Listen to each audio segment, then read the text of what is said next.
வந்து கிரே இபிடிஎம் சொல்லுவாங்க, அது வந்து கன்வென்ஷனல் டைப். ஸோ இப்போ வந்து பார்த்தீங்கன்னா ஒயிட் பெயிண்ட் சொல்லுவாங்க, ஹை எஸ்ஆர்ஐ ஒயிட் பெயிண்ட் வந்து பார்த்தீங்கன்னா 2 கோட் ஒயிட் பெயிண்ட் நீங்கள் வந்து அதை மேலே அப்ளை பண்ணீங்க அப்படின்னு வச்சுக்கோங்களேன், உங்களுக்கு வந்து பார்த்தீங்கன்னா அந்த சோலார்லேருந்து எமிட் ஆகிற சோலார் ரேடியேஷன் உங்களுக்கு எமிட் ஆகி உங்களுடைய மேலே படும் இல்லை, அந்த அப்சர்வ் பண்ணும் இல்லை, அதில் கிட்டத்தட்ட வந்து பார்த்தீங்கன்னா ஒரு 90% 80 to 90% வந்து நீங்கள் அதை வந்து நீங்கள் என்ன சொல்கிறது, அதை கம்ப்ளீட்டாக வந்து ரிஃப்ளெக்ட் பண்ணிக்கலாம். மீதி இருக்கிற 10% தான் உங்களுக்கு இந்த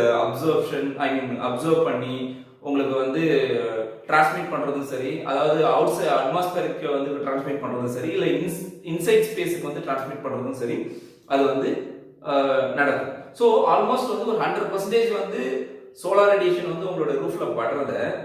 பட்டு அது எல்லாமே உங்களுக்கு உள்ள வர்றதை விட இந்த கோட் நீங்க அப்ளை பண்ணீங்கன்னா ஆல்மோஸ்ட் 80 to 90% ஆஃப் சோலார் ரேடியேஷனை வந்து நீங்க வந்து அப்படியே ரிஃப்ளெக்ட் பண்ணிடுறீங்க. we are reflecting back to the